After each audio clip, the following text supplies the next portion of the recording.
Bismillahirrahmanirrahim. Alhamdulillahi Rabbil Alamin. Wassalatu wassalamu ala nabiyyina wa habibina wa syafi'ina wa qurrata a'yunina wa nuri qulubina Muhammad wa ala alihi wa sahbihi ajma'in. Amma ba'du. Assalamualaikum warahmatullahi ta'ala wabarakatuh. Kekhususan kita berkaitan dengan solat. Kembali balik pada firman Allah Subhanahu wa taala yang berulang kali kita mempelajari maksudnya, maknanya sampai pada hakikat dan kehalusannya, seperti mana firman Allah Subhanahu wa taala, aqimus salata li dzikri, dirikanlah salat semata-mata untuk mengingatiku. Li dzikri itu kekhususan, maknanya kita dilarang oleh Allah Subhanahu wa taala untuk memasukkan dalam salat kita selain daripada Allah Subhanahu wa taala. Yang diperbolehkan seperti mana Rasulullah mengajar kita. Adapun solat itu munajat, adapun solat itu tasbih, adapun solat itu istighfar, adapun solat itu adalah doa. Sehingga ulama menarifkan as-salat ad-du'aul khair, permohonan yang terbaik. Sehinggalah sekiranya kita solat, itu adalah satu doa kita kepada Allah Subhanahu wa taala. Oleh kerana itulah Allah Subhanahu wa taala tidak mewajibkan bagi kita setelah kita memberi salam kita perlu berdoa, tapi sunat saja. Itu telah disepakati oleh seluruh ulama. Bahkan seseorang apabila selesai dia memberi salam, Assalamualaikum warahmatullahi, Assalamualaikum warahmatullahi, dia pun bangun. Bangunnya seseorang selesai daripada solat adalah sebuah zikrullah dan sunnah. Hanya saja Rasulullah mengajar kita sebelum kita bangun, kita boleh teruskan lagi dengan zikrullah, dengan tasbih, dengan tahmid, dengan takbir. Kemudian kita juga boleh masukkan akan zikir-zikir yang lain. Itu juga adalah as-sunnah dan tidak diwajibkan oleh Allah Subhanahu wa taala. Itu telah disepakati oleh seluruh ulama-ulama kita. Bahkan pernah Rasulullah sallallahu alaihi wasallam setelah Nabi memberi salam, Nabi terus berdoa tanpa bismillah, tanpa alhamdulillah. Bahkan masyru' telah disyariatkan apabila kita salat, maka kita boleh berdoa kepada Allah Subhanahu wa taala. Jangan kita kaitkan bahawasanya apabila kita baca surah maka kita dilarang berdoa. Bahkan dia adalah sunnah yang masyru' disyariatkan untuk berdoa. Daripada setiap ayat yang kita baca, kalau ada kaitan dengan doa, seperti mana baginda Rasulullah sallallahu alaihi wasallam ada hadis sahih, apabila Rasulullah menemui ayat yang berkaitan dengan syurga, selesai Nabi membaca ayat tersebut, lalu Nabi akan mohon syurga, doa. Dan hukumnya diumumkan secara umum, bukan khas. Apa maksudnya? Doalah apapun, asalkan isi kandungan doa kita minta syurga. Kita boleh mohon, Allahumma inna nas'alukal jannah, Allahumma inni as'alukal jannah, Allahumma ja'alna min ahlil jannah. Terulang atas kita selagi mana tahu tata bahasa Arab lah. Kalau kita tidak tahu, doa dalam hati, ya Allah, kumohon padamu syurga. Sekiranya Rasulullah sallallahu alaihi wasallam menemui, membaca ayat tentang neraka, selesai, Rasulullah akan berhenti daripada melangkah pada ayat yang lain. Mereka Rasulullah sallallahu alaihi wasallam doa dulu, mohon perlindungan daripada Allah daripada api neraka. Itu masyru', sunnah. Sehingga di dalam mazhab Syafi'i diperbolehkan bagi kita untuk berdoa sebelum kita rukuk. Seperti mana contoh setelah daripada kita membaca surah, contoh kita solat 4 rakaat. Rakaat yang ketiga, rakaat yang keempat, Setelah daripada surah Al-Fatihah, kita boleh baca Rabbana atina fid dunya hasanah secara sir.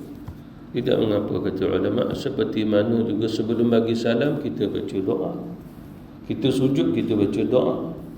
Maka tidak ada larangan untuk doa dalam solat, bahkan masyru' disyariatkan.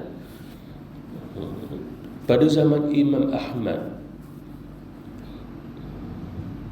orang bertanya Imam Ahmad, wahai Imam, boleh tak kami membaca doa khatamul Quran dalam solat? Maka kata Imam Ahmad, bagiku adalah satu sunnah. Lalu ditanya bagaimana cara membacanya, kaedahnya. Setelah daripada rakaat yang terakhir dalam tarawih, maka dia kata sunnah di dalam tarawih, rakaat yang terakhir. Lalu setelah dia bangun daripada rukuk, maka dia berdoa. Lalu ditanya, nak baca doa apa? Apa saja doa kamu boleh baca.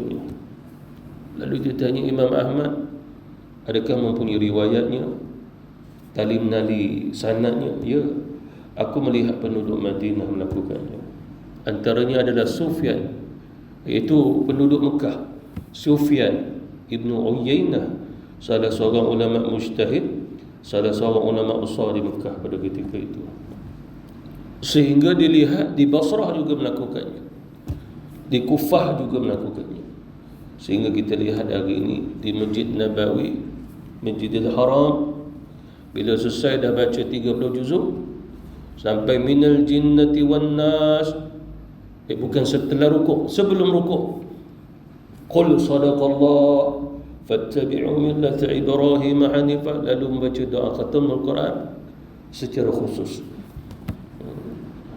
sebelum rukuk. Jadi maksud sebelum rukuk adalah setelah dia membaca surah Al-Fatihah, dan yang terakhir adalah minal jinnati wan nas, lalu dia berdoa. Tidak ada masalah pada syariat kita, tidak ada masalah. Bahkan kalau pergi ke Mesir, dah selesai pada tarawih yang terakhir, dah masuk juzuk yang ke-30, sebelum rukuk, maka imam akan baca doa khatam Quran di dalam solat. Bahkan kalau di Mesir itu, Masjid Amr al-As, dia baca doa hampir sejam. Kita 5 minit pun tak boleh. Kita boleh sejam. Dulu-dulu beratur nak bayar bil, masa kerja government dulu, kerajaan, dekat atas pentas boleh berdiri dia sejam. Tapi bila doa, gagal dia orang itu. Masa kita budak-budak dulu pun kadang-kadang beratur berdiri sampai setengah jam. Tapi kita bila menghadap Allah Subhanahu Wa Taala, 5 minit pun dah rasa berat bagi kita. Apa agaknya? Kerana ketika itu kita melihat persembahan di hadapan kita, tapi dalam solat kita tak melihat Tuhan kita, kita tak terasa apa. Masyru' disyariatkan membacanya di dalam solat. Mengapa agaknya? Lalu ulama kita berfatwa, ini hukumnya qiyas. Qiyas, usul dalam pengambilan hukum adalah Al-Quran, As-Sunnah, ijma' ulama, kemudian kembali balik pada qiyas. Jadi ini hukumnya keempat, qiyas. Bagaimana mengqiyaskannya? Kerana Rasulullah juga dalam solat Nabi, walaupun tidak berjamaah, tapi Nabi membacanya di dalam solat. Doa sebelum rukuk itu yang diambil dalam mazhab Maliki. Dalam mazhab Maliki, solat subuhnya sebelum rukuk dia akan baca doa dulu, doa kunut. Mazhab Syafi'i setelahnya dia rukuk. Maka masyru' ada di situ. Cuma diqiyaskan, boleh tak kalau sekiranya kita mengambil pada hukum sebelum rukuk lalu kita baca doa? Maka ulama kita mengatakan, ya, itulah hukum qiyas tadi. Maknanya menunjukkan bahawasanya boleh dikaitkan dengan dalil yang dilakukan oleh Rasulullah sallallahu alaihi wasallam. Dalam hadis sahih, sebelum Rasulullah sallallahu alaihi wasallam rukuk, lalu Nabi akan membaca, Allahumma inna nasta'inuka wa nastahdika. Itu antara yang dibaca oleh Rasul dengan satu lafaz yang agak sederhana panjang. Maka tidak ada masalah. Qiyas. Hanya saja kadang-kadang masyarakat kita tidak dibiasakan. Lalu agak ganjil kalau sekiranya imam buat begitu. Sebelum rukuk ada doa. Doa pun tak pernah nak dengar. Solat sunat. Yang solat fardu wajib tu, itu solat subuh.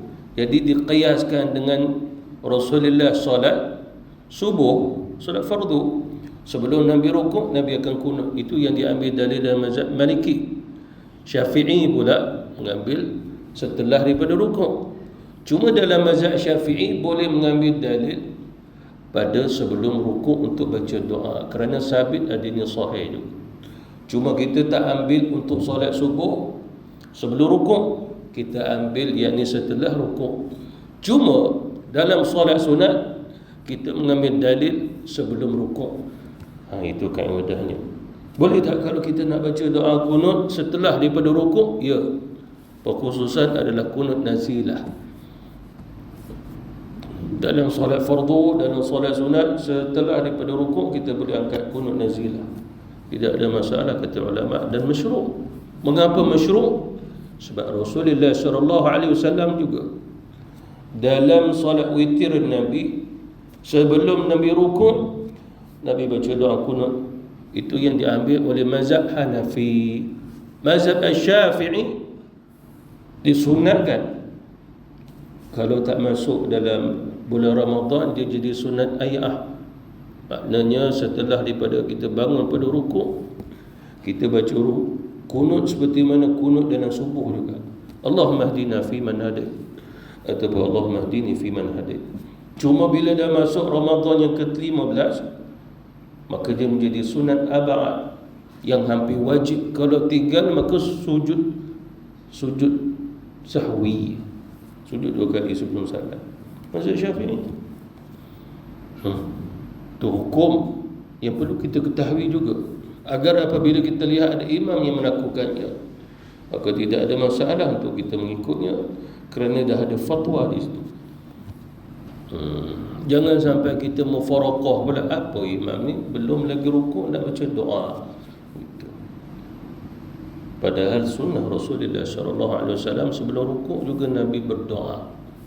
Jadi kita ambil pada dalil-dalil yang sahih tadi, lalu dibawa sebagai hukum qiyas. Itu diterima dalam mazhab Syafi'i. Bahkan ramai imam-imam di Mesir yang saya tahu bermazhab Syafi'i juga membaca doa sebelum dia rukuk. Apa doanya? Doa kunut nazilah. Ada juga yang baca seperti mana yang saya sebutkan tadi, doa khatamul Quran. Doa khatam Quran bukan sekadar dengan doa khatam Quran, dibaca juga doanya yang ma'thurah, yang sabit daripada Rasulullah SAW.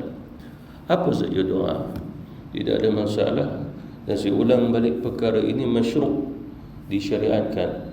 Hanya kita di sini tak dibiasakan, itu saja. Kalau kita pergi ke negara Arab, yang saya tahu atas pengalaman saya, kita solat subuh memang ada doa kunut. Zuhur pun ada kunut, asar pun ada kunut, isyak pun ada kunut, maghrib dia tetap kunut, kunut nazilah setelah rukuk. Mengapa agaknya? Disebabkan dalam mazhab Syafi'i berfatwa apabila keadaan seperti mana bencana, peperangan, penyakit, lalu kita boleh baca doa kunut nazilah. Masyru', disyariatkan, dan perkara itu mustahab, disukai untuk dilakukannya. Itu hukum. Seperti mana yang pernah berlaku pada raya yang pertama lalu, satu tempat di mana imam itu pada rakaat yang kedua terlupa untuk membaca 5 takbir. Dia turun Fatihah, hanya saja dah bagi salam. Bila bagi salam, maka dia bagi tahu kepada para jamaah, mari kita ulang balik solat sebab tadi saya tertinggal 5 kali takbir. Yang pertama 7 rakaat pertama, rakaat kedua tu 5. Dalam mazhab Syafi'i memandang bahawasanya 7 kali takbir ke 5 kali takbir diselangi dengan subhanallah walhamdulillah wala ilaha illallah wallahu akbar, sunatnya adalah ayah saja. Sunat yang ringan. Ringan ni macam kita nak rukuk, kita angkat tangan. Sami'allahu liman hamidah, angkat tangan. Kita duduk tahiyat. Dari akhir kita duduk macam tahiyat awal. Itu sunnah ya, bukannya sunnah ab'ad. Sunnah ab'ad ni hampir wajib kena buat. Kalau tak buat, sujud sahwi. Tapi kalau saya tak sujud sahwi, masih sah. Sebab dia adalah sunnah. Cuma ab'ad dengan ayah, ab'ad ni hampir nak wajib. Bezanya begitu. Lalu di sudut hukum, maka si imam itu tidak perlu mengulangi solatnya pun tidak ada masalah. Hanya ada satu hukum lagi. Yang ustaz kita ni duk gaduh bab ini, dia terlupa satu bab hukum lagi. Apa maksudnya? Ia memandang sepatutnya imam ni tak perlu nak mengulangi solatnya. Sebab itu sunnah ayah ni tak perlu diulang lagi. Seorang ustaz kata begitu. Seorang ustaz kata mana boleh dia kena ulang baliklah solatnya sebab dia tinggal 5 takbir. Bagi dia macam sunnah ab'ad pula. Dia pun pakai dalil yang ab'ad, yang dibulat dalil dengan ayah. Padahal perbuatan imam tu betul, disebabkan ada satu bab lagi, imam dia boleh meminta, dia boleh berbincang dengan jamaahnya untuk mengulangi balik solat agar solat yang kedua lebih sempurna pada solat yang pertama. Itu dalam mazhab Syafi'i. Hanafi tidak ada pengulangan lagi. Yang itu ustaz kita lupa nak bicara, nak bincang. Dia lupa berkaitan dengan peranan imam yang minta para jamaah setuju tak kalau kita ulang balik. Jemaah kata ulang, saya setuju, ikut imam je. Lalu mereka pun ulangnya atas imam. Tidak ada masalah dalam mazhab Syafi'i. Kalau ikut saya sendiri, saya akan mengulanginya kerana itu lebih sempurna. Lebih sempurna. Tak ada masalah solat 2 rakaat je pun, bukannya 40 rakaat. Bahkan 2 rakaat itu tak sampai 5 minit pun. Jadi jemaah sedikit ada yang tidak mahu mengulang, tidak ada masalah, dia ambil pada solat yang pertama yang kurang sempurna tadi. Lalu yang nak rasa macam imam nak lebih sempurna, dia boleh ulang balik dengan imam. Pun tidak ada masalah dalam mazhab Syafi'i. Maknanya dia nak duduk satu jemaah, mari pergi ke sah depan sebab nak ulang. Yang tak mau ulang boleh pergi sah belakang. Tidak ada masalah dan tidak ada perlu pergaduhan, pertentangan. Bahkan tidak perlu ustaz itu berbahas itu, berbahas ini. Buka kitab ni, buka kitab tu. Pada benda ni kecil je pun. Seorang imam boleh meminta para jamaah kalau setuju, mari kita ulang. Seperti mana Rasulullah mengajar kita. Keputusan atas imam. Nabi mengajar kita. Bahkan Rasulullah SAW kata, kalau sekiranya kamu itu bukan imam, jangan pula naik imam. Gitu. Lebih-lebih orang tak kenal kamu. Janganlah salah seorang di antara kamu orang luar, tiba-tiba masuk ke kampung orang nak jadi imam. Orang kampung tak kenal kamu. Nabi larang. Apa maksud di sini? Hukum atas imam. Bahkan difatwakan oleh ulama, seorang imam itu perlu solat atas keyakinannya. Atas keyakinannya. Dia yakin ada benda yang dia terlupa, tapi makmum tak tahu hukum, imam tahu hukum. Seperti mana dia membaca surah, dia pusing sana, pusing sini, dia lupa. Akhirnya dia pun solat bagi habis, bagi salam, kemudian pula dia pun buat pengumuman, saya rasa bacaan solat saya tadi dah terganggu, ke sana kemari, boleh tak sama-sama kita ulang balik solat? Maka ulama menyatakan, ya, buatlah. Kalau solat fardu sekalipun agar dia lebih sempurna. Kalau dah buat kali yang kedua fardunya, yang pertama nak kira apa? Dia akan dikira sunnah saja. Solat pertama jatuh sunnah, solat kedua itu fardu yang terkini. Yang fardu yang pertama akan gugur ke farduan, jadi pahala sunnah. Jadi tidak ada masalah untuk mengulangi perkara yang fardu. Bahkan ulama kita ditanya, seorang imam dia dah baca Fatihah, lepas tu dia ulang, ghairil maghdubi alaihim waladdallin, amin. Lepas tu dia baca Fatihah kali kedua. Adakah boleh? Ya. Disebabkan mungkin waktu dia membaca ihdina kata berapa kena makhrajnya. Makmum di belakang orang awam, bukan faham pada hukum. Lebih-lebih lagi kitab Allah, qiraah, tajwid. Imam tersasul baca ihdinas siratal mustaqim, lagunya sedap, makmum tak perasan ihdinas siratal mustaqim, ataupun bismillah dah baca, alhamdulillah dah baca, terus iyyaka na'budu wa iyyaka nasta'in, lupa nak baca ar-rahmanir rahim maliki yaumiddin. Makmum tak perasan ni semua, orang awam. Lalu bila dah baca amin, imam nak ulang balik bismillahirrahmanirrahim, mana Fatihah yang kedua. Dalam mazhab Syafi'i, perkara yang rukun qawli tadi, bacaan boleh diulang. Lepas habis solat boleh tanya imam kenapa imam ulang balik Fatihah kali kedua. Sebab yang pertama saya terbaca ihdinas siratal mustaqim. Kalau saya tak ulang, solat saya dan semuanya batal. Lalu saya ulang balik lagi betul, tidak ada masalah.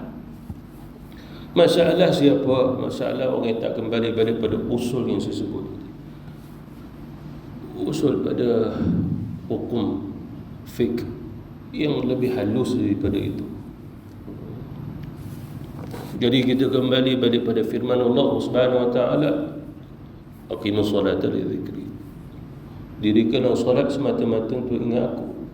Di sini menunjukkan bahawasanya sebelum kita solat, Allah Subhanahu wa taala telah terlebih dahulu Dia mendahului kita dalam memberi hidayah untuk kita ingat Dia. Aqimus salata li dzikri, dirikanlah solat untuk mengingatiku. Allah Subhanahu wa taala tidak akan perintah melainkan kita telah diberi kemampuan untuk ingat Dia. Apakah dalilnya? Kita ingat tak nama kita?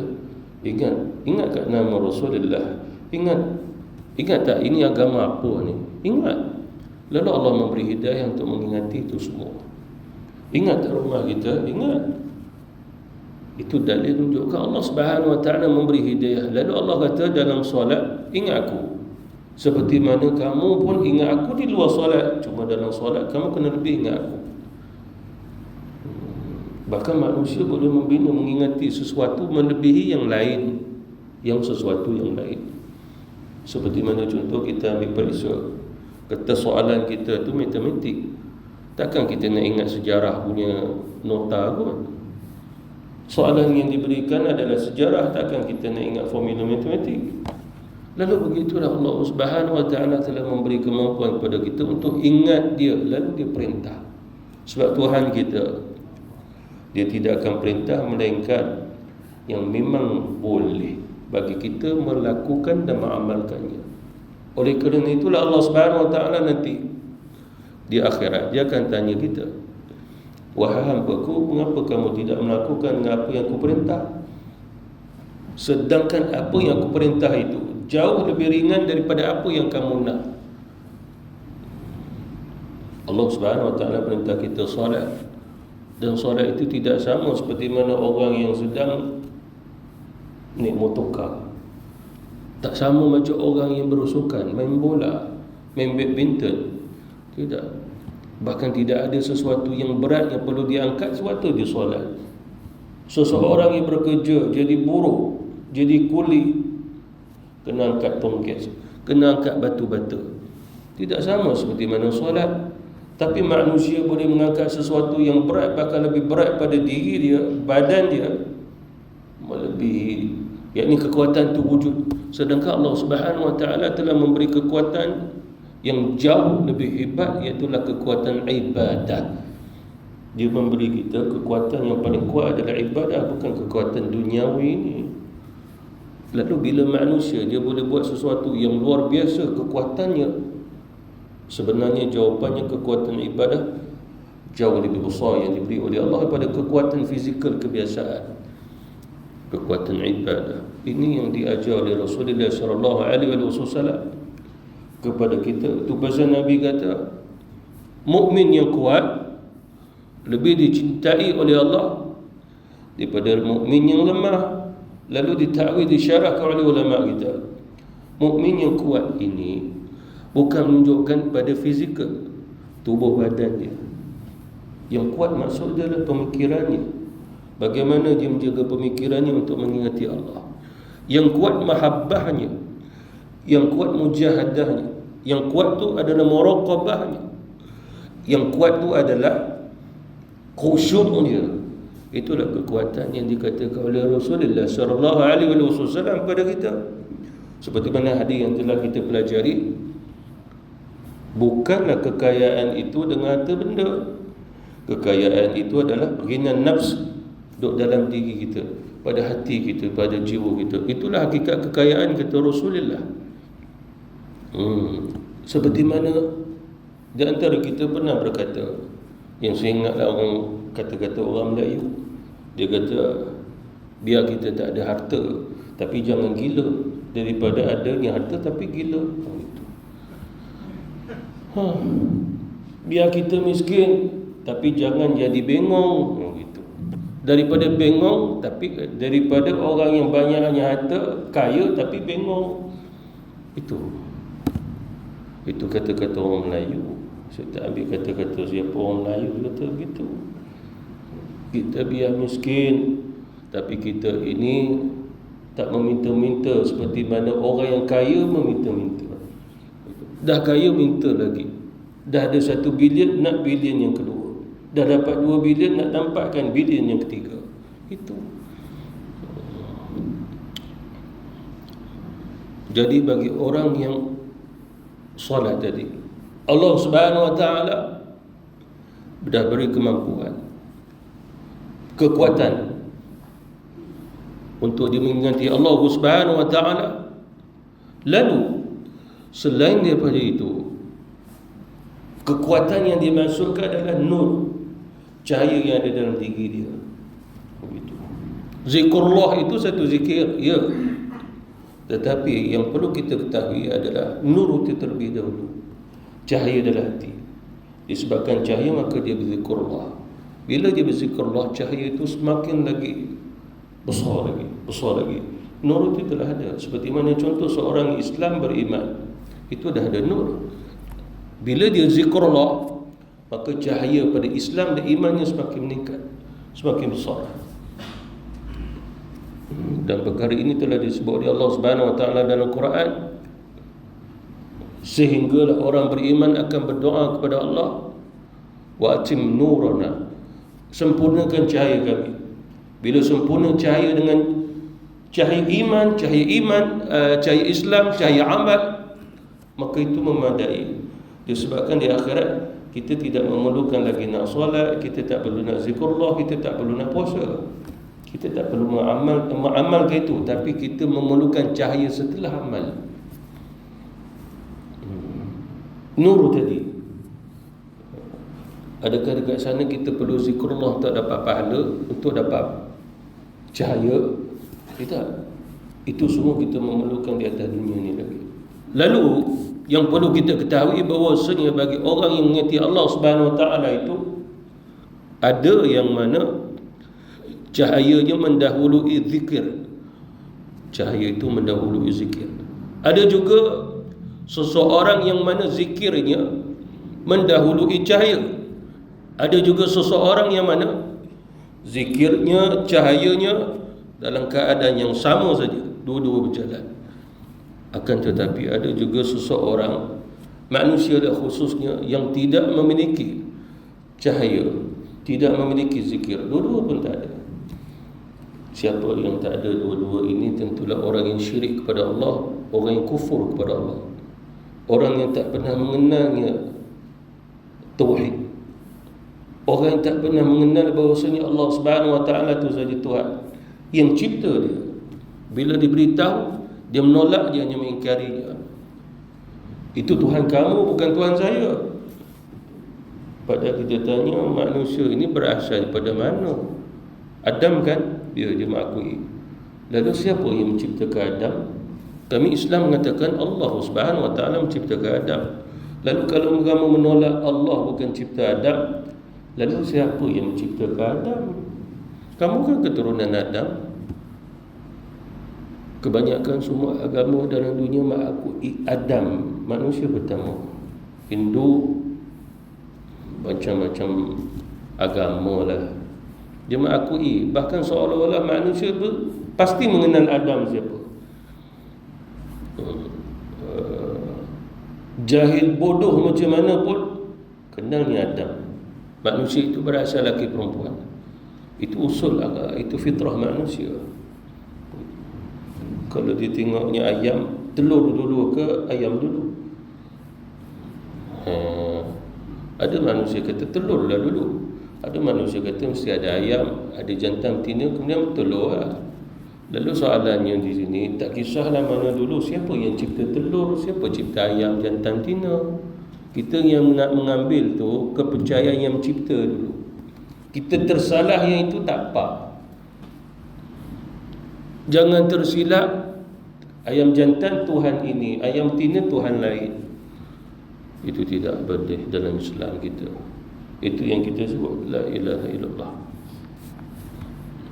Saya syarahkan, sebab dia berkata wa aqimus salata li dzikri.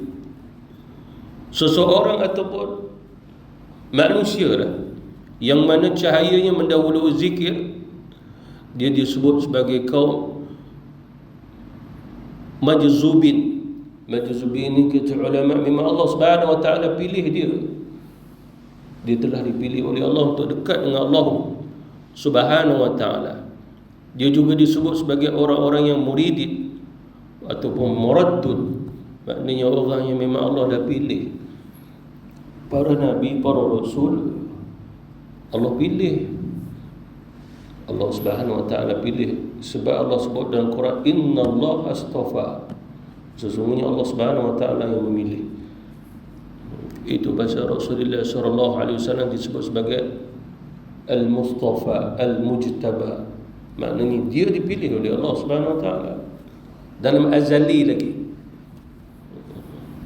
Adakah Rasulullah dipilih kerana keturunannya Nabi Ibrahim? Tidak ada kaitan. Rasulullah dipilih oleh Allah memang dalam azali. Dia dipilih sebagai Nabi dan juga Rasul, dan bukan kaitan dia mesti keturunan Ibrahim baru dapat Nabi Rasul. Keturunan Nabi Ibrahim itu adalah Arabia, Bani Ismail, Ismail bin Ibrahim. Tapi Allah Subhanahu wa taala hanya memilih Nabi Muhammad seorang saja sebagai Nabi utusan yang terakhir. Bani Israel daripada Nabi Yaqub alaihi salatu wasalam nak sampai kepada Nabi Isa, 70,000 Nabi Allah pilih. Allah yang memilih, Allah yang pilih. Itulah maksudnya atas pilihan Allah Subhanahu wa taala. Itu maksud cahaya mendahulu zikir. Cahaya mendahulu zikir. Ada juga hamba-hamba Allah Subhanahu wa taala yang mana zikirnya mendahului cahaya. Mereka itu disebut sebagai muridun. Yang saya sebut tadi adalah muraddan. Yang kedua ini adalah muridun. Maksudnya adalah mereka adalah orang-orang yang mahu dekat dengan Allah. Yang pertama memang Allah dah pilih dekat dengan dia. Yang kedua dia mahu dekat dengan Allah. Perbezaan di situ, muraddun dengan muridin. Dan hendaklah kita ketahui maksud dekat di sini bukan pada jarak, tapi hubungannya dengan rahmat, dengan redha, begitu. Seperti mana dalam Islam mengajar kita. Islam saja mengajar begitu, agama lain tidak. Kita kembali, bukan kita pergi. Kita hidup ini sebenarnya kembali, dan kembali ke syurga. Sebab Adam, Hawa asalnya syurga. Asalnya kejadian Adam dan juga Hawa juga berasal pada tanah syurga. Kembali. Kita pun bukan pergi kepada Allah, kita kembali kepada Allah. Ayat Quran semua Allah Subhanahu wa taala sebut wa ilaihi turja'un, inna lillahi wa inna ilaihi raji'un. Ya ayyuhalladzina amanu tubu ila Allah. Itu semua maksud kembali kepada Allah. Tidak adanya disebut pergi kepada Allah, semua kembali. Pergi itu susah, kembali itu senang. Mengapa agaknya? Sebab dia sudah logik. Bila seseorang itu pergi, dia memerlukan itu, dia memerlukan ini, sehingga dia melihat seperti mana kita daripada rumah pergi ke satu destinasi. rasa berat meninggalkan anak isteri, meninggalkan harta benda, tak tahu dapat pulang ke tidak.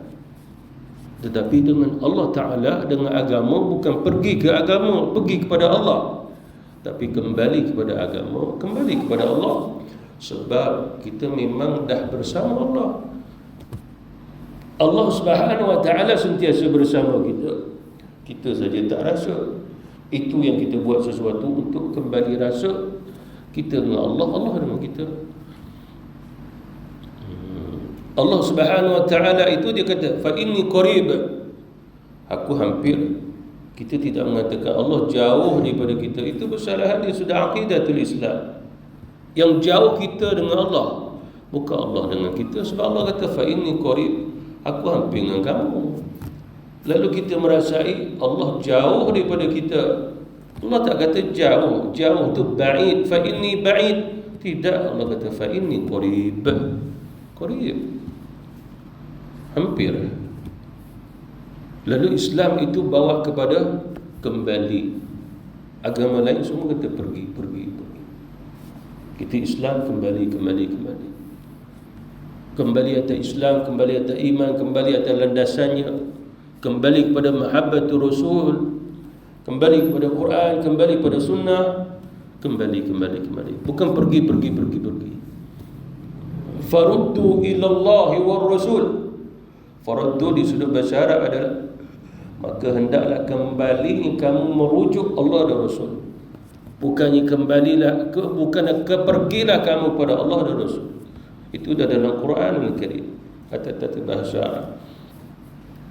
Jadi ada di antara hamba-hamba Allah Subhanahu Wa Ta'ala, zikirnya mendahului cahaya. Dia belum jadi orang yang zikir disebabkan dia mahu ke Allah, dia mahu ke rahmat Allah. Orang yang pertama memang duduk dalam rahmat Allah.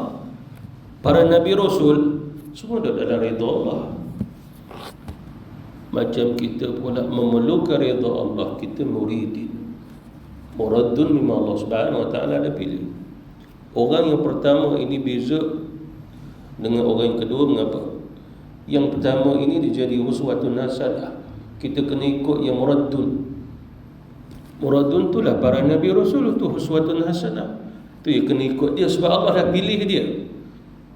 Macam kita muridin, kita semua kena kembali pada muradun Nabi Rasul. Uswatun hasanah. Semua para Nabi Rasul adalah uswatun hasanah. Rasulullah SAW dah melengkapi seluruh daripada uswatun hasanah. Para Nabi Rasul ada pada mana keistimewaannya, sifatnya, itu semua ada pada Rasulullah. Oleh kerana itu dia menjadi penghulu. Maksud penghulu Sayyidul Anbiya adalah ilmunya, kefahamannya, kesempurnaan ilmunya ada pada Rasul. Itu maksudnya Sayyidul Mursalin wal Anbiya. Itu maksud. Dia tidak ada kekurangan. Seperti mana seseorang nak jadi pemimpin, dia mesti banyak tahu daripada orang bawah-bawah dia. Kita akhir zaman tidak begitu. Pemimpin tak tahu apa, yang tahu orang bawah-bawah dia. Yang dia mahu gaji besar-besar dia. Yang buat kerja orang yang tahu, bukan dia. Itu akhir zaman. Itu Nabi dah sebut dalam hadis Rasulullah sallallahu alaihi wasallam. Nabi kata tidak akan berlaku kiamat sehinggalah orang-orang bodoh akan memimpinnya dunia ni. Kamu juga yang mengangkatnya pada muka kamu. Tapi saya yang tambah pada muka tu Nabi dah sebut. Itu. Jadi juga disebut sebagai salikin. Kita ni salikin, maksudnya adalah kita memerlukan Allah. Kita memerlukan satu jalan tarbiyah untuk sampai kepada Allah, tapi dengan zikrullah. Nur, kita tak faham berkaitan dengan mendahului nur dulu. Sebab nur dah memang Allah Subhanahu Wa Ta'ala pilih golongan tu. Macam kita bukan para Nabi, apatah lagi kita bukan wali, tapi kita orang biasa-biasa yang banyaknya dosa, yang memerlukan kembali kepada rahmat Allah, ridha Allah.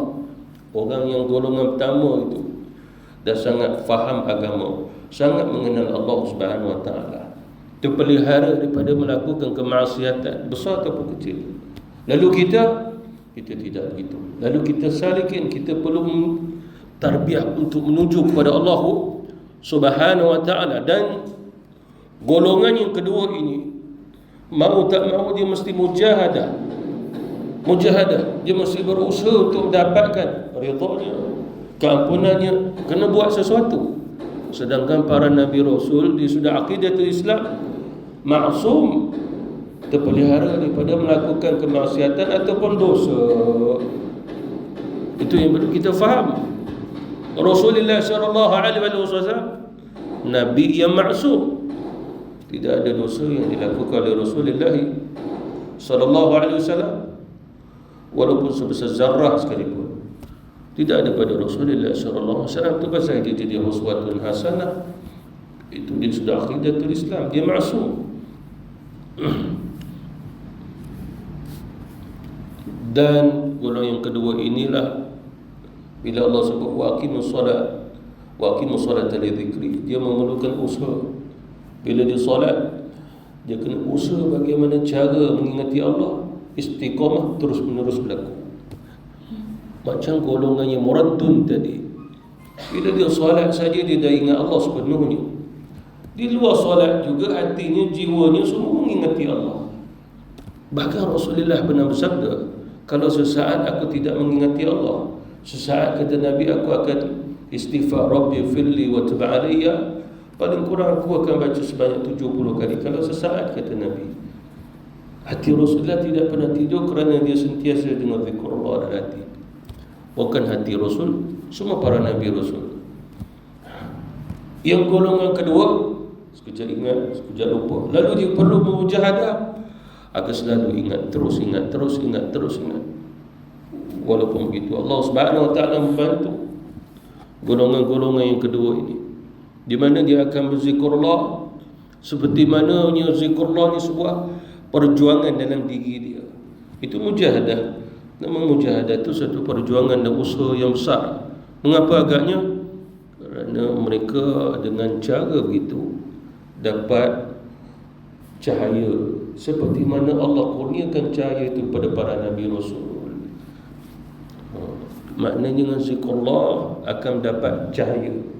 Para Nabi Rasul dah dapat cahaya itu sebelum mereka berzikrullah. Itu perbezaannya. Dan golongan yang pertama juga yang perlu kita ketahui, ini golongan yang aqimus salat li dzikri, seperti mana para Nabi Rasul. Kerana mereka itu telah diatur kehidupan, duduk bangun semua sampai kepada kewafatan mereka atas ketaatan kepada Allah Subhanahu Wa Taala, sehinggalah dalam hadis Rasulullah, al-anbiya ahya fi kuburihim, para nabi-nabi hidup dalam kubur mereka, dihidupkan oleh Allah Subhanahu Wa Taala, kerana mereka tidak pernah dimatikan oleh Allah. Mati hanya perpisahan roh dan jasad, merasai sakaratul maut, tetapi mereka masih hidup dengan nur cahaya tadi.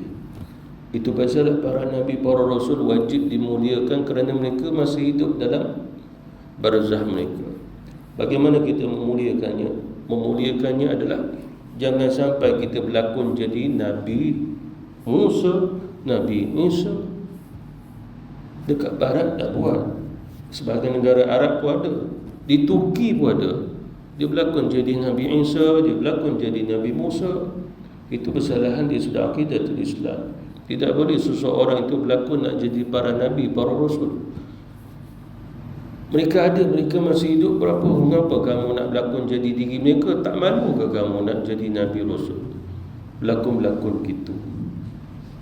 Kamu berlakon jadi Nabi Isa di filem Turki, rambut perang. Padahal Nabi kata, aku pernah melihat Isa beberapa kali, rambutnya sangat-sangat hitam, berkilat. Dibuatnya rambut perang. Lepas tu Nabi Isa keluar daripada Eropah pada tu. Sedangkan Nabi Isa AS lahir di mana? Baitul Lahmi. Hari ini adalah Palestin, bukan dekat Eropah sana tu. Dan Nabi Isa AS tidak pernah bawa salib Kristian tu.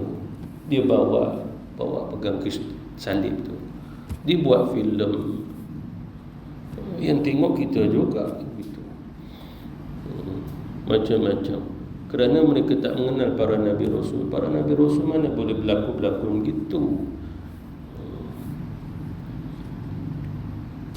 Dan golongan yang pertama ini, sebahagian ulama tasawuf kata, selain pada para Nabi Rasul, ada juga di antara mereka dipilih oleh Allah dalam azali.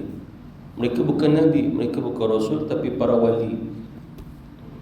Para wali yang dipilih oleh Allah Subhanahu Wa Taala. Atas Allah Subhanahu Wa Taala pada ilmu dan ketaatan mereka kepada Allah Subhanahu Wa Taala, atas karamah kemuliaan yang Allah beri. Sehingga mereka bukan maksum kerana bukan Nabi Rasul, tapi mereka mahfuz, terpelihara. Jadi golongan ini menjadi rujukan kita.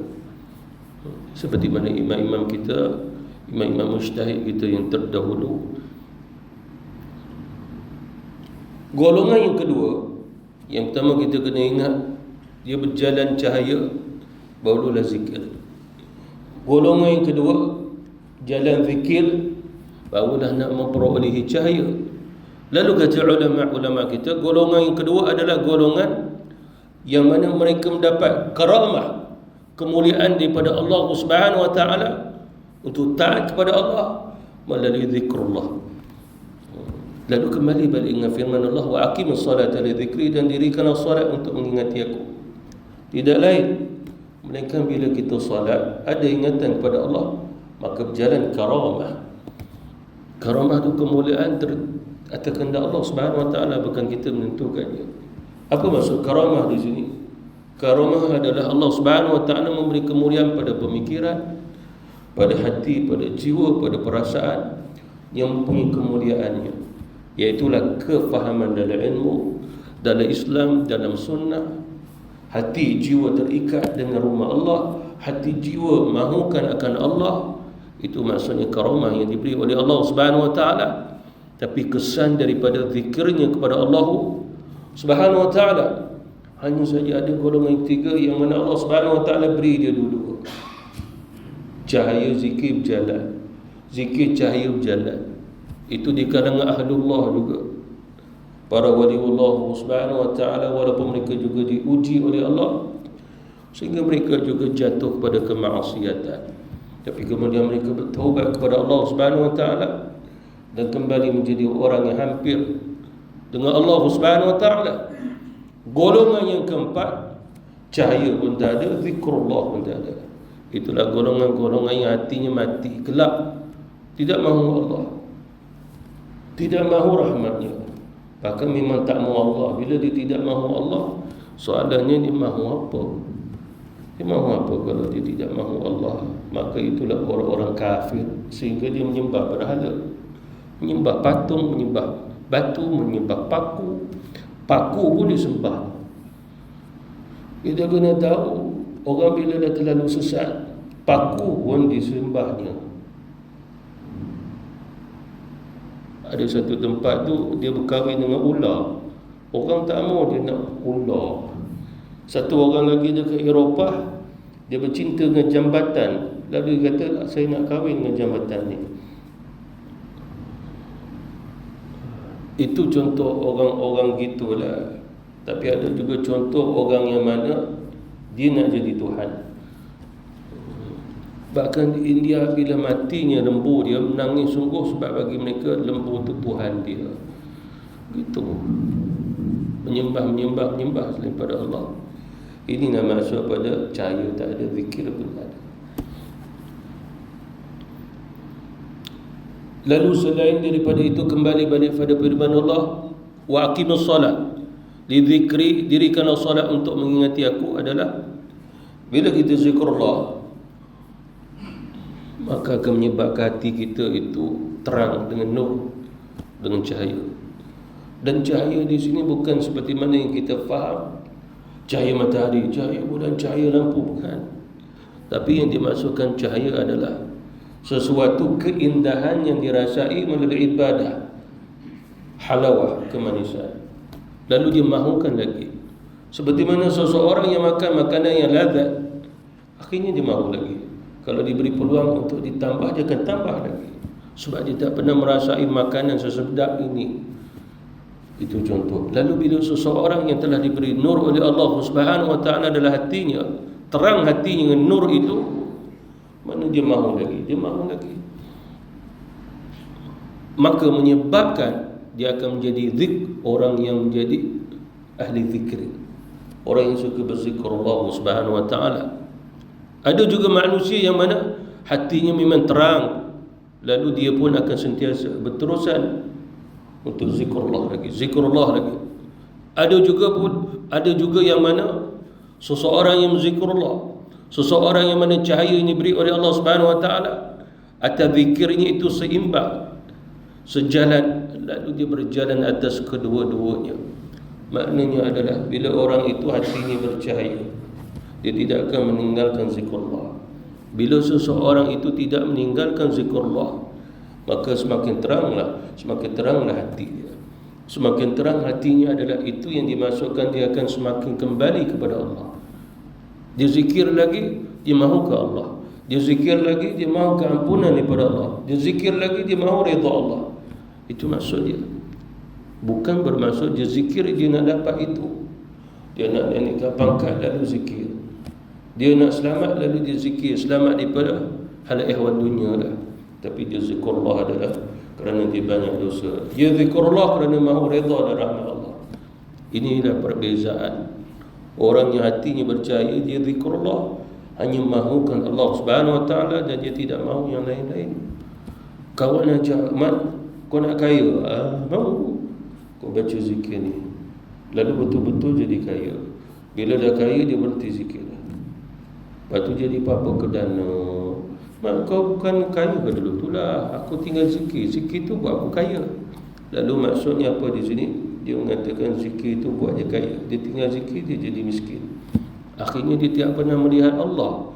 Dia melihat zikir tapi tanpa melihat Allah. Itu pasal adalah hadis qudsi. Allah Subhanahu wa taala berfirman, ada di antara hamba-hambaku yang salat tapi mahu dunia ini, aku beri dunia. Dia solat tapi dia mahu dunia. Dan Allah Subhanahu wa taala beri. Cuma di akhirat dia tak dapat apa-apa.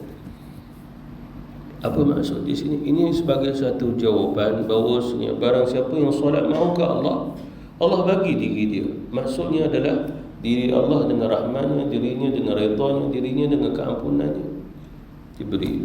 Barang siapa yang solat, dia mahu dunia dan kesenangannya, maka dia tidak akan dapat redanya, rahmatnya. Apa yang diberi oleh Allah Subhanahu wa taala di sudut akidah, ulama mengatakan Allah memberi tapi tanpa dengan mahabbah, cinta dalam memberi. Kita solat tapi kita nak dunia, kata Rasul. Itu hadis qudsi. Lalu Allah beri dunia apa yang kita mahu dengan solat kita. Wasilahnya solat. Tapi Allah bagi dengan apa kita nak tanpa dengan mahabbah, kasih dia. Seperti mana kita lihat orang kafir, dia mahu dunia, Allah bagi. Dia mahu kaya, Allah bagi. Dia nak cantik, dia nak bijak, Allah bagi. Tetapi Allah Subhanahu wa taala beri itu semua tanpa dengan kasih, mahabbah, Allah beri. Berbeza dengan orang yang mahu ke Allah, lalu Allah memberi dunia dan akhirat dengan mahabbah. Seperti mana dalam hadis qudsi, barang siapa yang beribadah semata-mata untuk aku, maka aku akan beri dunia dan akhirat untuk dia. Lalu di sini Rasulullah sallallahu alaihi wasallam mengajar kita tujuannya. Kita zikrullah, mengingati Allah Subhanahu wa taala di dalam solat. Dia tidak lain, ingat saja Allah untuk redha, untuk rahmat, untuk keampunan. Maka Allah Subhanahu wa taala beri dunia dan akhirat.